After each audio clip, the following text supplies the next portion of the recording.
Imagine standing on the shores of a narrow Greek strait, watching as over 1,000 warships prepare for the most decisive naval battle in ancient history, a confrontation that would determine whether Western civilization as we know it would survive or perish under the weight of the largest invasion force the world had ever seen. On September 29, 480 BC, the Battle of Salamis wasn't just another clash between East and West. It was the ultimate test of whether the small, fractured Greek city-states could stand against the mighty Persian Empire that stretched from India to Egypt and commanded resources beyond imagination. At the heart of this epic struggle stood two brilliant minds whose strategies would echo through naval warfare for millennia. Themistocles, the cunning Athenian admiral, whose genius lay not in brute force, but in psychological warfare and tactical innovation, and King Xerxes I of Persia, the god king who commanded the largest military force in human history and believed himself destined to rule all lands beneath the sun. But how did these two civilizations, separated by vast distances and radically different philosophies, come to face each other in the narrow waters between Salamis Island and the Greek mainland? And why would this single day of fighting reshape the course of human history forever? The story begins a decade earlier, in 490 BC, when Xerxes' father, King Darius, had suffered a humiliating defeat at the Battle of Marathon, where outnumbered Athenian hoplites had shattered the myth of Persian invincibility and sent shockwaves throughout the ancient world. For 10 years, the Persian Empire had burned with desire for revenge, and when Xerxes ascended to the throne, he inherited not just his father's crown, but also his burning obsession with conquering the Greeks who had dared to defy Persian power. Xerxes spent 4 years assembling what ancient historians described as the largest military force ever gathered in human history. Over 300,000 soldiers, supported by more than 1,200 warships, drawn from every corner of his vast empire, and representing dozens of different peoples, cultures, and fighting traditions. The Persian plan was as audacious as it was terrifying. Cross the Hellespont on a bridge of boats, march through Thrace and Macedonia, crush any Greek resistance, and burn Athens to the ground as punishment for their rebellion, while the massive Persian fleet would dominate the seas and prevent any possibility of Greek escape or reinforcement. When news reached Greece that this enormous force was advancing toward their homeland, panic spread through the city-states like wildfire, because everyone understood that this wasn't just another border skirmish. This was a war for the very survival of Greek civilization, their democracy, their philosophy, their way of life, everything that made them uniquely Greek.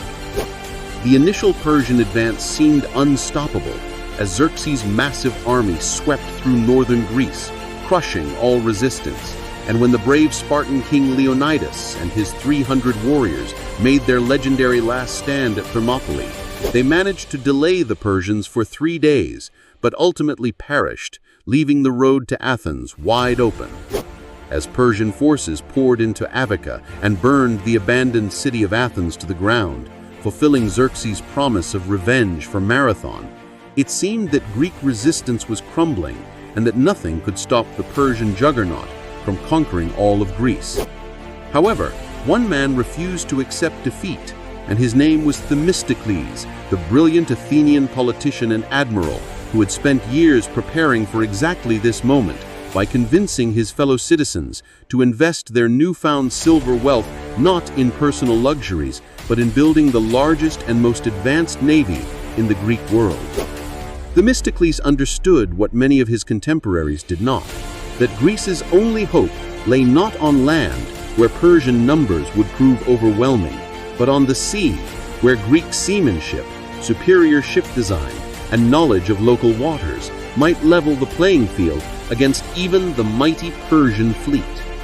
While other Greek leaders wanted to retreat to the Peloponnese and make a final stand behind the walls of the Isthmus of Corinth, Themistocles argued for a radically different strategy: lure the entire Persian fleet into the narrow straits between Salamis Island and the mainland, where their superior numbers would become a disadvantage rather than an asset.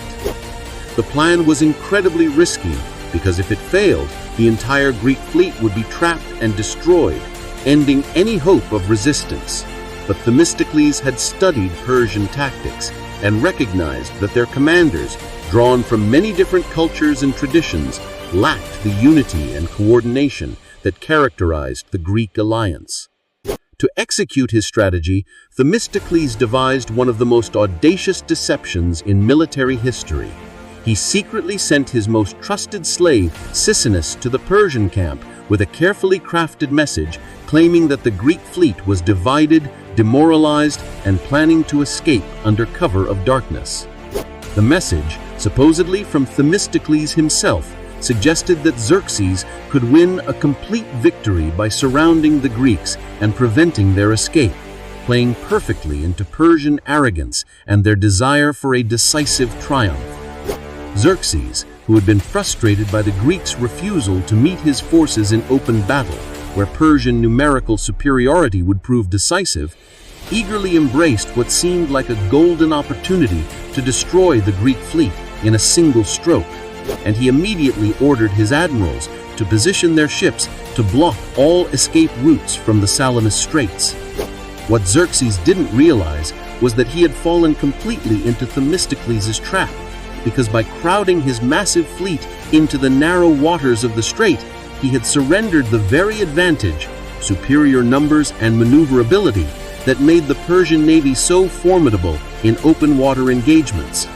As dawn broke on September 29, 480 BC, the stage was set for one of history's most decisive battles, with roughly 370 Greek triremes facing over 600 Persian warships in the confined waters between Salamis and the mainland, while Xerxes himself sat on a golden throne erected on Mount Aegaleo, confident that he was about to witness the final destruction of Greek resistance. The Persian fleet, composed of ships from Phoenicia, Egypt, Cilicia, and dozens of other subject peoples, was larger, more diverse, and seemingly more powerful. But as they moved into the narrow strait, their very size began to work against them. As ships collided with each other, oars became entangled, and the careful formations that worked so well in open water dissolved into chaos. Themistocles had positioned his Greek fleet with brilliant tactical precision. The heavy Athenian triremes formed the center, designed to absorb the initial Persian assault, while the faster ships from Aegina and Corinth protected the flanks and waited for the perfect moment to strike at the now crowded and disorganized Persian formations. The battle began at dawn with the haunting sound of the Greek paean, their ancient war song, echoing across the water as 370 triremes advanced in perfect formation toward the Persian fleet. And what followed was 3 hours of the most intense naval combat the ancient world had ever witnessed.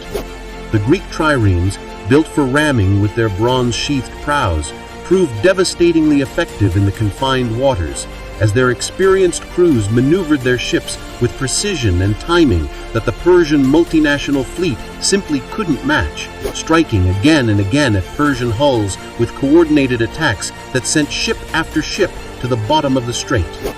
Persian captains, eager to prove their valor under Xerxes' watchful gaze, pressed forward aggressively, but found themselves trapped in a nightmare of splintering wood, screaming men, and sinking ships, as the narrow waters that were supposed to prevent Greek escape instead became a death trap for the overconfident Persian fleet. Themistocles himself commanded from the thick of the fighting, his ship ramming Persian vessels while directing the overall Greek strategy with signals and commands that his captains executed with the precision of a well-rehearsed symphony, demonstrating the unity and coordination that the Persian fleet, for all its size and diversity, simply could not achieve.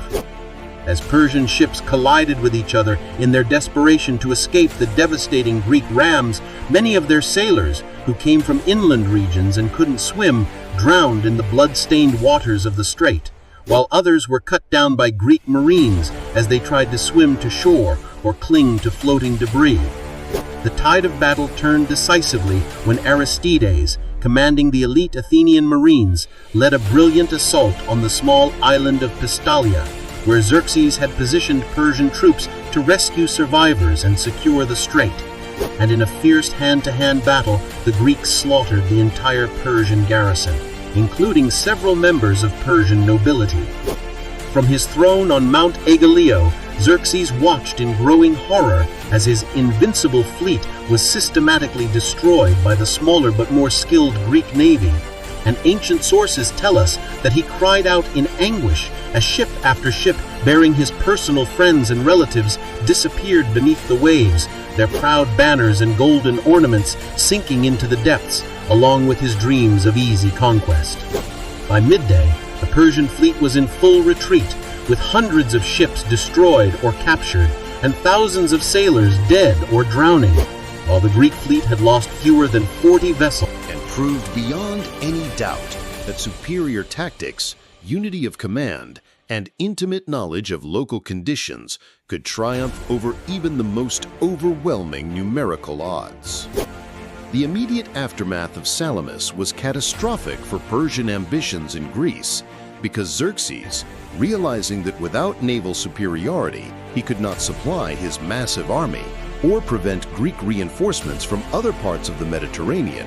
was forced to retreat to Asia with the bulk of his forces, leaving only a much smaller army under Mardonius to continue the campaign. The psychological impact of the victory was even more significant than the tactical triumph,